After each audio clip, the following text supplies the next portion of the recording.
오늘 이 시간 주시는 하나님의 말씀은 로마서 1장 1절에서 7절까지 말씀입니다.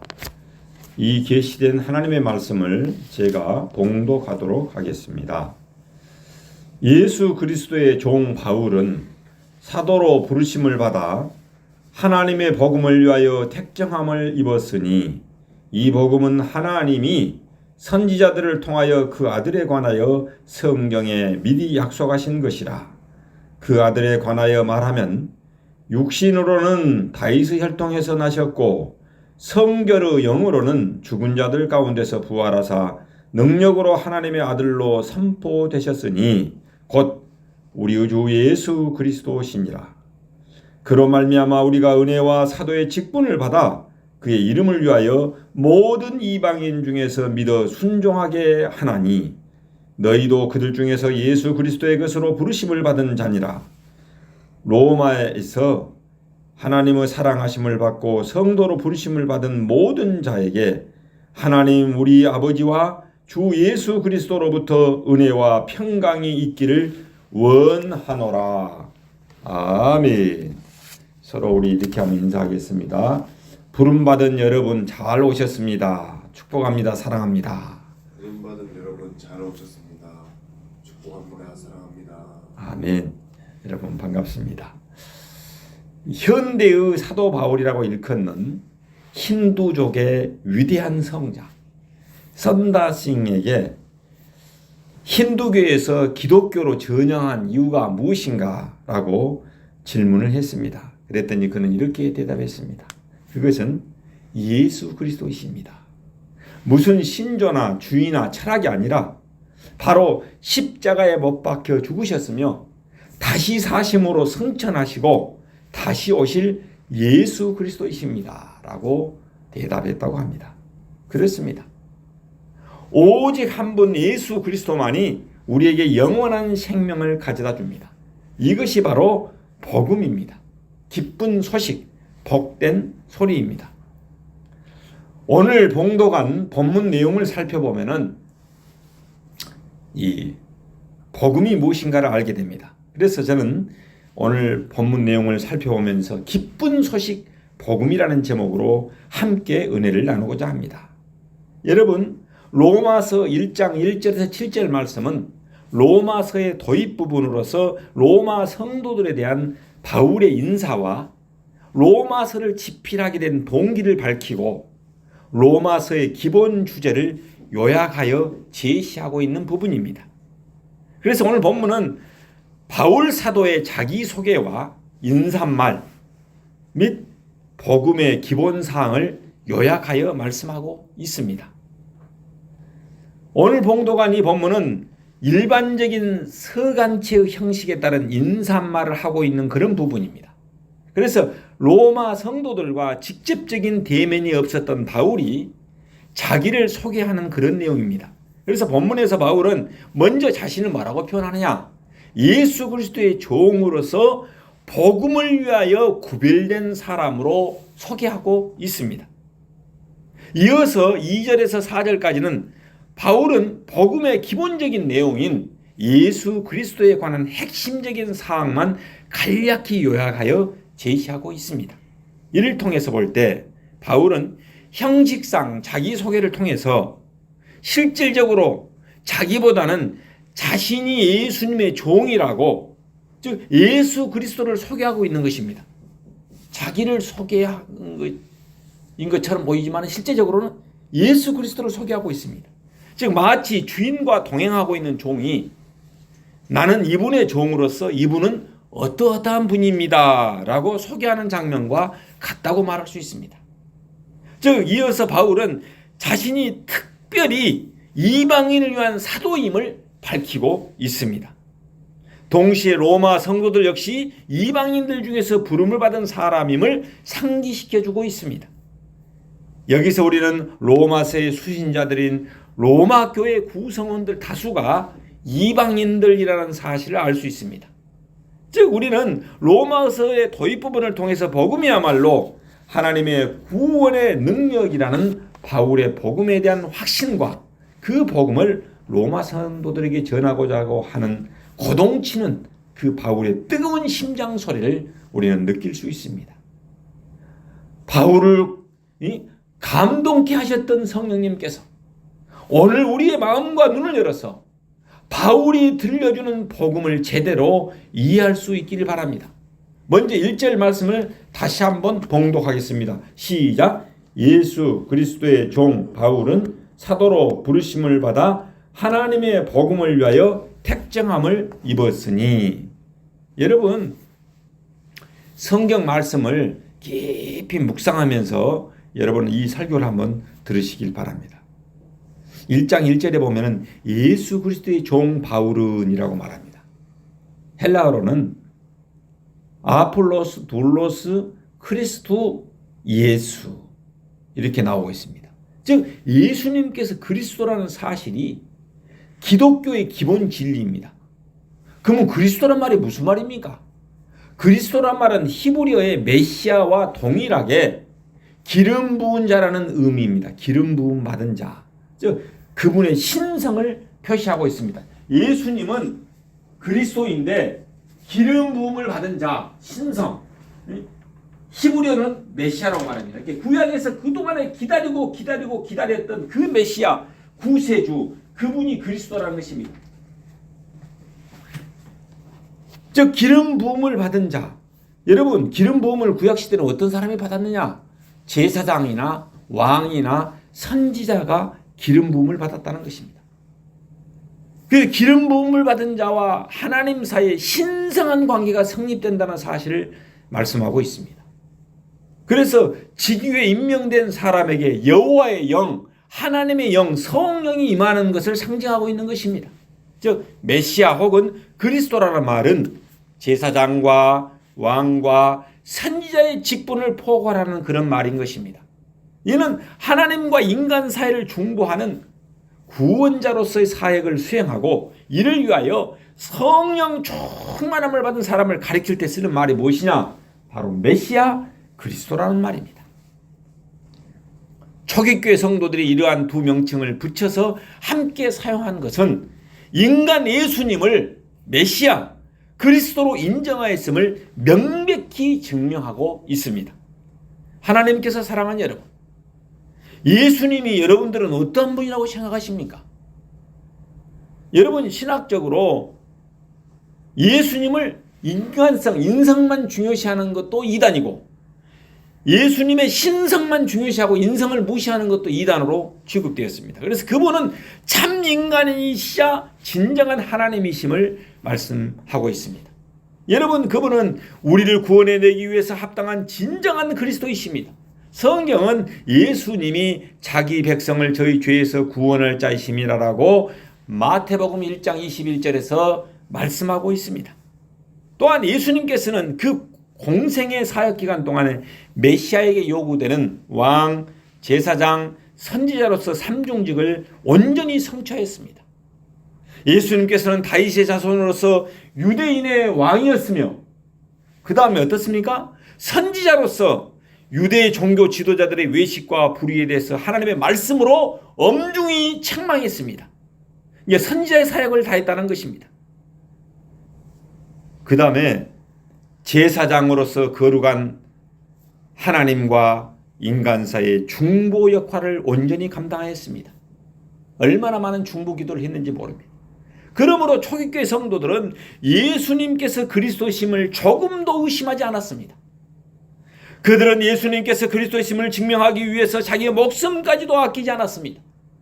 예수님을 부인하면 살려준다 해도 자기 목숨보다도 더 중요시 여기면서 순교에 피를 흘리며 순교했습니다. 그렇습니다. 예수님은 진정한 그리스도이십니다. 이 사실은 기독교가 뿌리를 내리고 있는 기본 진리인 것입니다. 그것은 결코 흔들려서는 안 될 확고불변한 진리입니다.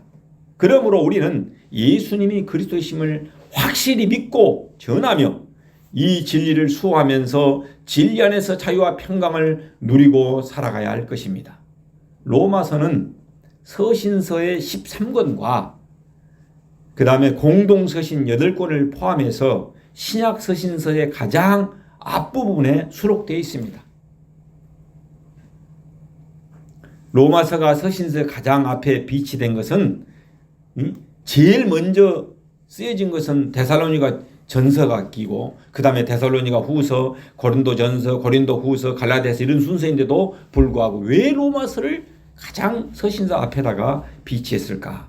그것은 그 내용이 서신서 전체를 대표할 만큼 가장 포괄적이면서 잘 짜여진 구성을 보이고 있기 때문입니다. 1절에서 사도 바울은 자신에 대한 소개가 나옵니다. 여기서 맨 먼저 나오는 단어가 무엇이냐? 파울로스, 즉 사도 바울 자신의 이름입니다. 그런데 여기서 중요한 것은 이 파울로스란 뜻이 작다, 작은 자라는 말인데 이 이름이 아니라 바울 자신을 예수 그리스도의 종으로 소개하고 있다는 사실입니다. 종에 해당하는 둘로스의 기본적인 의미가 무엇이냐? 노예입니다. 노예는 어떻습니까? 오직 예수님의 명령에 따라서 움직일 뿐 자신의 의사는 전혀 내세울 수 없는 신분이 뭐냐면은 노예입니다. 그러나 바울은 자신이 예수 그리스도의 종, 둘로스, 노예라는 사실을 매우 영광스럽게 생각했습니다. 그래서 이 사실을 서두에서 밝히고 있는 것입니다. 바울은 자신이 예수 그리스도의 이 노예로서 살게 된 것을 이 세상의 어떤 지위나 명예보다도 귀하게 생각했던 것입니다. 여러분, 이는 헬라인들이 둘로스에 대해서 가지고 있었던 관점과는 전혀 달랐습니다.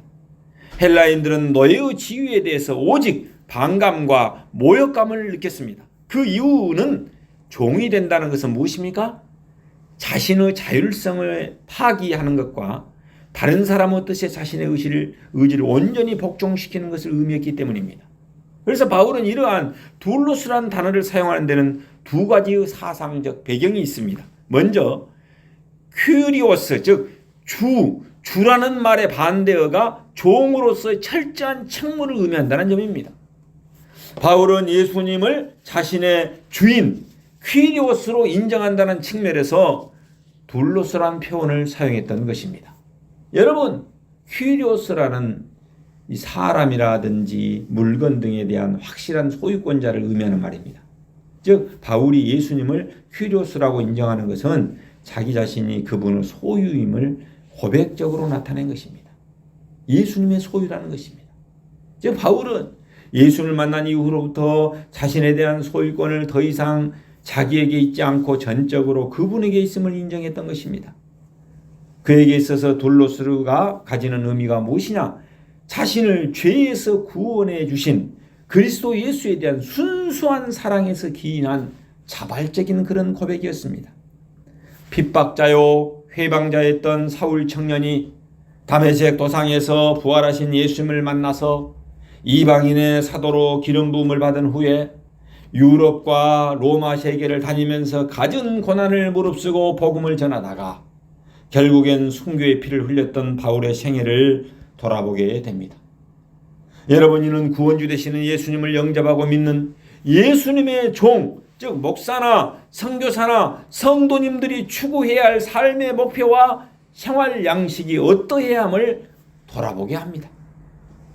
우리에게 주인 되시는 예수 그리스도를 따르는 종으로서의 삶을 직접 온몸으로 본을 보인 모델이기 때문에 그렇습니다.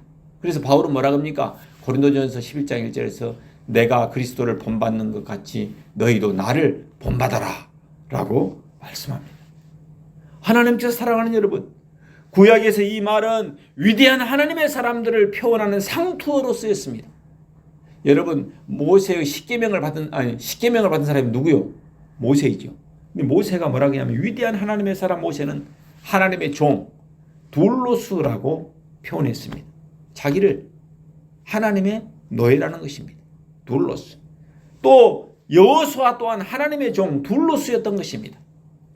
이것은 하나님의 선지자들은 다른 사람들과 구분시키는 가장 영광스러운 호칭이었습니다.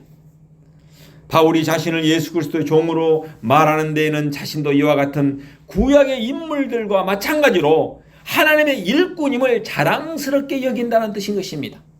우리도 예수님을 자기의 주인으로 모시고 사는 하나님의 일꾼을 일꾼임을 자랑스럽게 여기시길 예수 이름으로 축원합니다. 두 번째로 사도 바울은 사도로 부름을 받았다라고 말하고 있습니다. 여러분 1장 1절에 보니까 뭐라 합니까? 사도로 부르심을 받아 크레토스 아포스톨로스. 즉 바울은 자신을 예수 그리스도의 둘로스 종으로 소개한 후에 이어서 사도로 부르심을 입었다라고 밝혔습니다. 이는 자신이 가지고 있던 복음에 대한 소명의식을 나타내고 있는 것입니다. 즉 복음에 대한 바울의 소명의식은 사도라는 표현에서 잘 보여지고 있습니다. 사도에 해당하는 아폴로스 톨로스. 여러분 이것은 문자적으로 뭐뭐로부터 보냄을 받은 자라는 의미입니다. 이처럼 사도라는 단어는 어떤 존재로부터 임무를 받아서 파송을 받은 자를 가리킬 때 쓰입니다. 이때 파송을 받은 자는 보낸 자의 권위를 가지게 되는 것입니다. 그런데 바울에게 권위를 주어서 복음 전도자로 보내신 분은 다름 아닌 누구였습니까? 바로 예수 그리스도시라는 고백입니다. 바울은 다메섹으로 가는 도중에 부활하신 예수님을 만나서 그분으로부터 이방의 사도로 부름을 받게 된 것입니다. 이 내용이 사도행전 9장 1절에서 31절에 나오고 있습니다.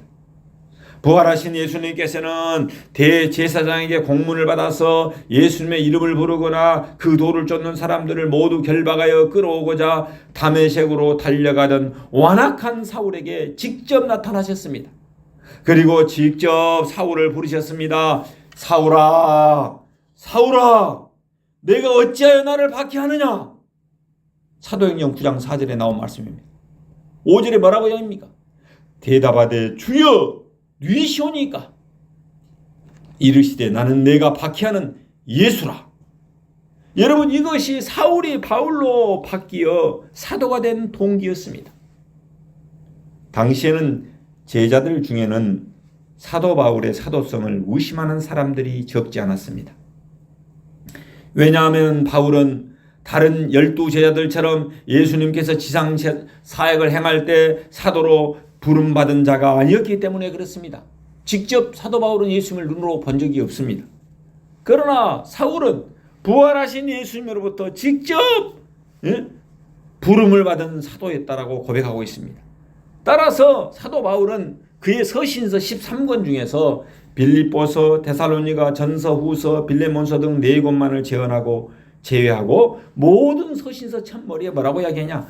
자신의 사도성을 밝히고 있습니다. 로마서 1장 1절, 고린도전서 1장 1절, 고린도서 1장 1절, 갈라디아서 1장 1절, 에베소서 1장 1절, 골로새서, 디모데전서, 디모데후서, 디도서 다 1장 1절에 이렇게 나오고 있습니다.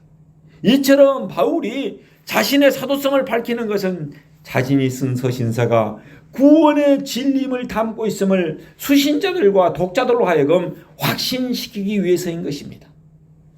하나님으로부터 부름을 받은 여러분, 과거에 하나님의 복음의 원수였던 사울이 사도로 부르심을 받은 것처럼 우리 역시 비록 형편과 처지는 다르지만은 죄 아래 있는 자리에서 주의 부름을 받았습니다. 그래서 성도가 되고 하나님의 일꾼이 된 것은 주님께서 부르신 소명으로만 가능한 것입니다. 저는 주님의 부르심을 확인하기 위해서 설교의 황태자였던 스펄전 목사님이 쓴 목회 후보생을 위하여라는 소명에 관한 책을 한번 읽어보았습니다. 그리고 또 로이드 존스 목사님이 쓴 목사와 설교라는 책과 광주의 또 최기채 목사님의 내가 누구를 보내며라는 책을 읽고서 소명을 한번 점검하고 다시 확인할 수 있었습니다. 주님의 부르심이 없으면 그분의 제자가 되지 못합니다. 따라서 우리가 주님의 부르심을 받은 것은 큰 은혜가 아닐 수 없습니다. 이러한 부르심의 은혜를 받은 우리는 언제든지 주님께서 자신을 불러 구원하신 사실을 유념하고 사도 바울처럼 하나님께서 원하시는 삶이 무엇인가를 돌아보면서 살아가시길 예수 이름으로 축원합니다. 여러분, 세 번째로 사도 바울은 하나님의 복음을 위하여 부름을 받았습니다. 다 함께 한번 따라합시다. 하나님의 복음을 위하여 삽시다. 하나님의 복음을 위하여 삽시다. 다시 한번 1절 말씀을 제가 봉독하겠습니다. 예수 그리스도의 종 바울은 사도로 부르심을 받아 하나님의 복음을 위하여 택정함을 입었으니, 사도로 부르심을 받은 예수 그리스도의 종 바울은 무엇을 위하여 택정함을 받았다고 말합니까? 하나님의 복음을 위하여 택정함을 받았다라고 고백하고 있습니다.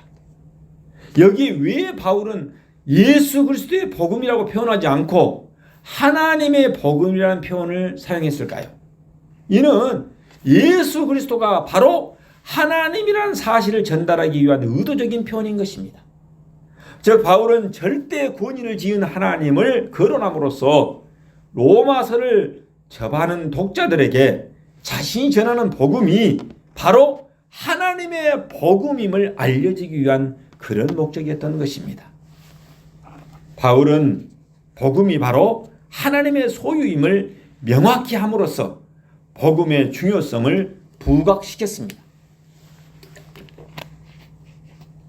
이는 복음에 대한 핵심 내용이 2절에서 4절에서 제시되고 있는 데서도 이를 입증해주고 있습니다.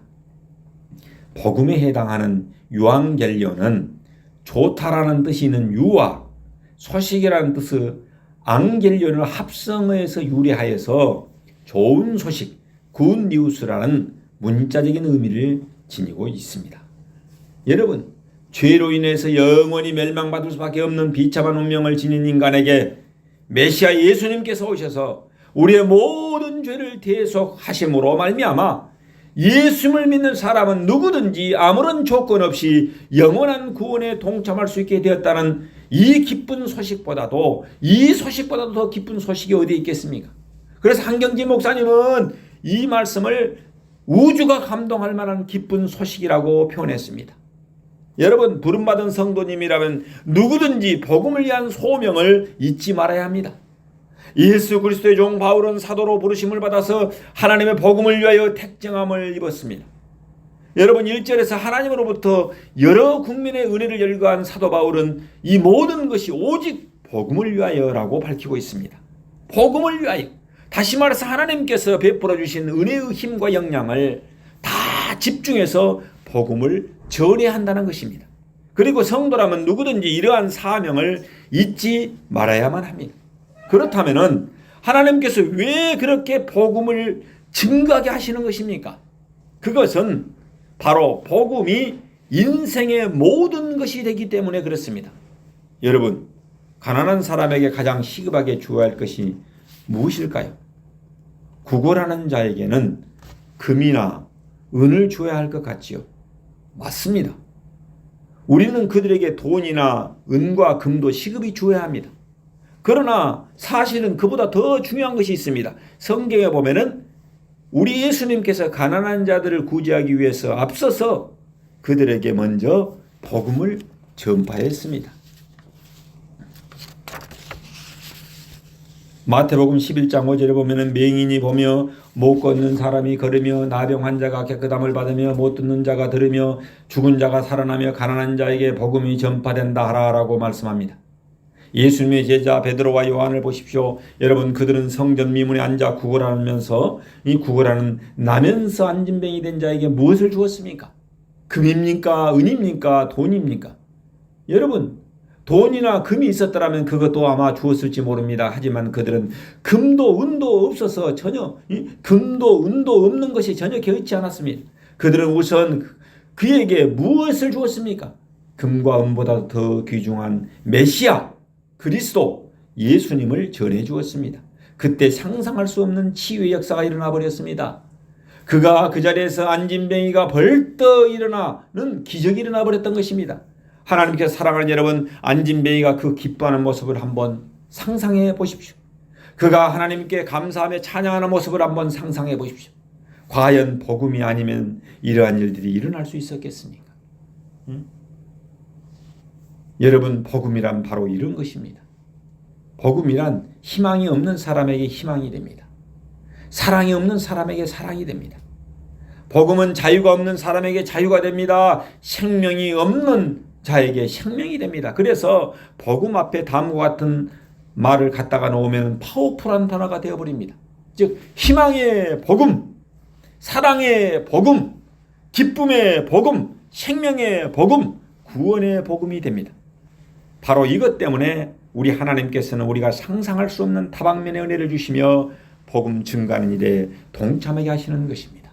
그러므로 하나님께서 사랑하는 여러분, 하나님께 기름 부음을 받은 성도로서 여러분은 무엇보다도 하나님의 복음을 위하여 사명을 갖고 살아갑시다.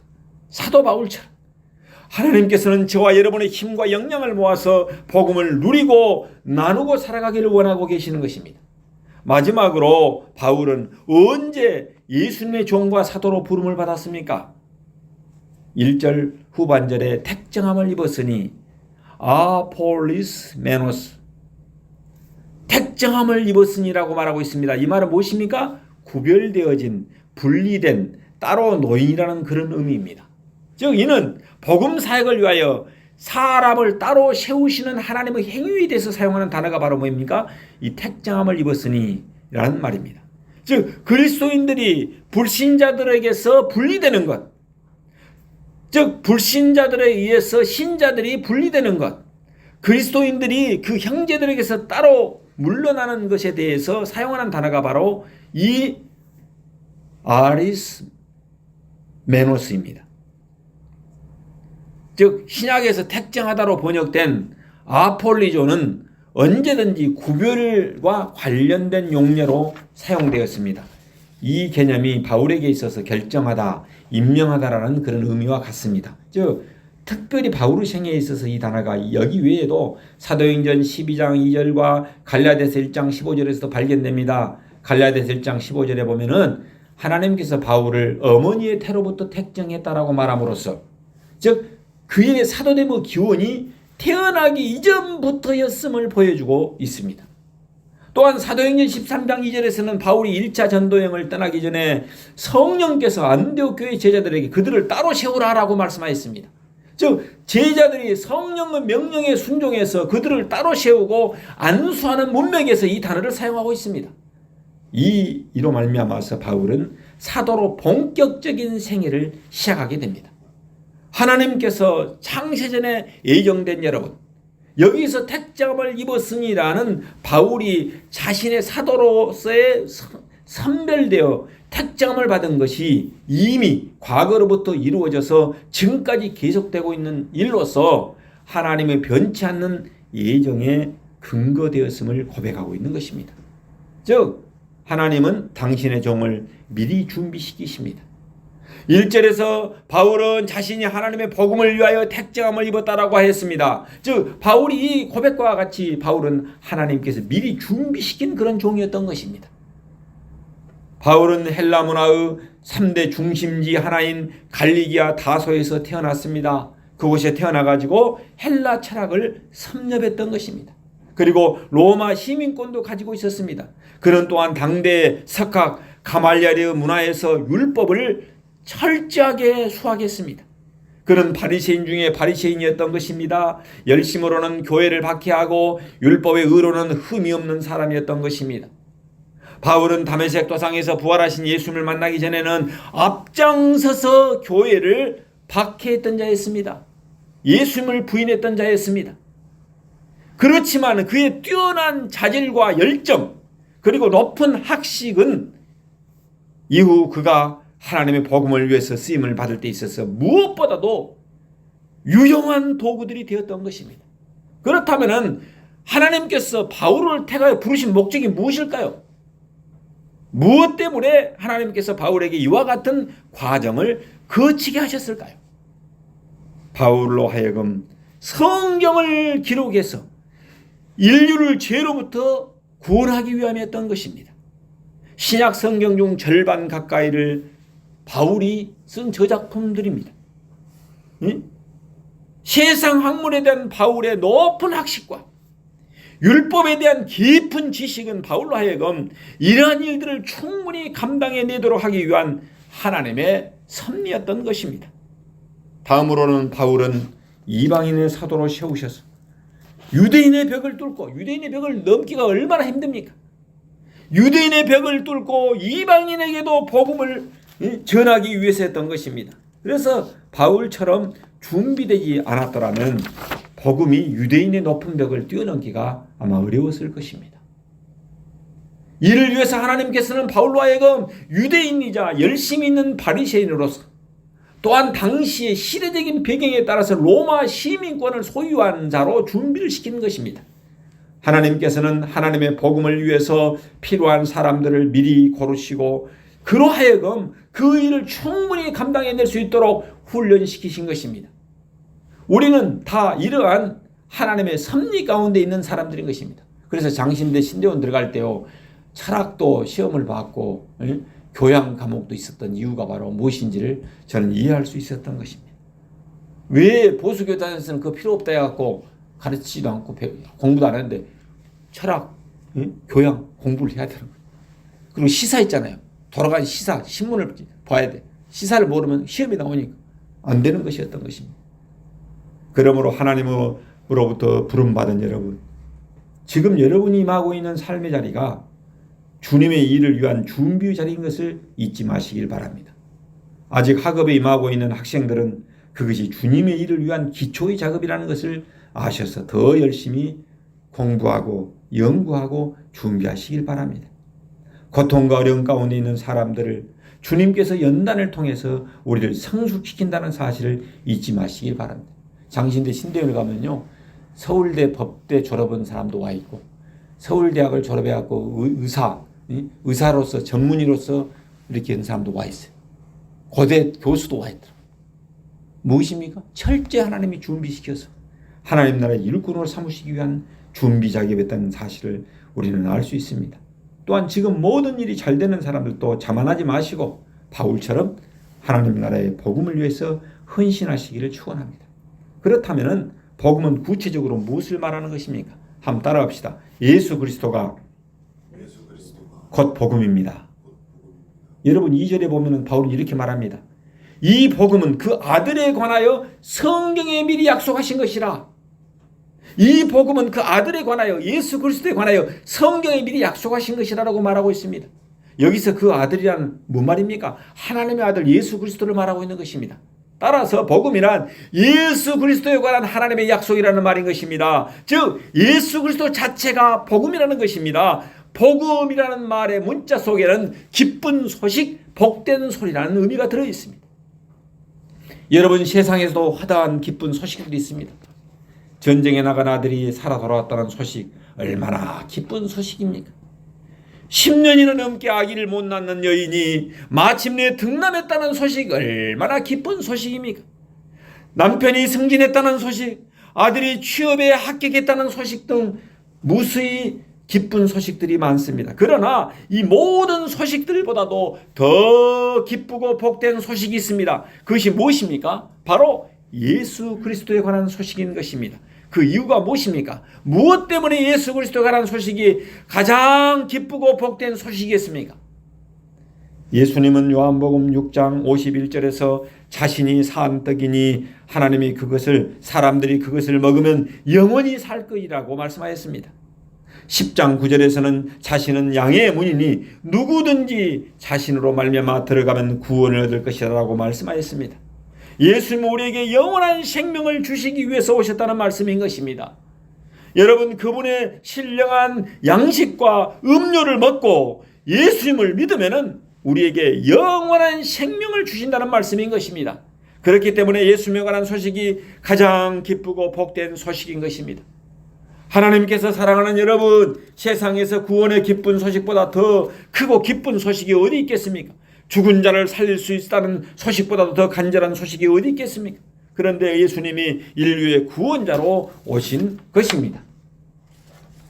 그러므로 하나님께서 사랑하는 여러분, 복음이란 바로 예수 그리스도로 말미암아 영원한 생명을 얻는다는 것입니다. 믿고 회개하는 사람마다 죄사함을 얻는다는 것입니다. 속죄함을 받는다는 것입니다. 구원의 축복을 받는다는 것입니다. 천국을 선취한다는 것입니다. 그래서 베드로 사도는 예수님 외에는 구원을 얻을 만한 다른 어떠한 이름도 주신 적이 없다라고 이 사실을 증언했던 것입니다.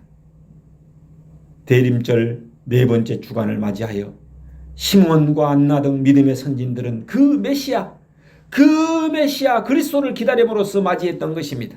우리 모두 소망과 생명과 평화와 사랑의 빛으로 오신 만왕의 왕 되시는 예수님을 인격적으로 영접하고 믿고 의지하고 살아감으로 영원한 생명을 얻고 누리시길 예수 이름으로 축원합니다. 기도하겠습니다. 만왕의 왕 되시는 주님, 감사와 영광과 존귀를 하나님께 올려드립니다. 대림절 네 번째 주간을 맞이하여 복음이란 무엇인가에 대해서 살펴봄으로써 은혜를 받게 하시니 감사를 드립니다. 하늘에는 영광, 땅에는 평화를 가지고 오신 예수 그리스도를 영접함으로써 만왕의 왕 되시는 주님과 함께 동행하며 살아가는 대축복을 누리며 살아가게 하옵소서. 온 인류의 소망이 되시는 예수님의 이름으로 기도하옵나이다. 아멘.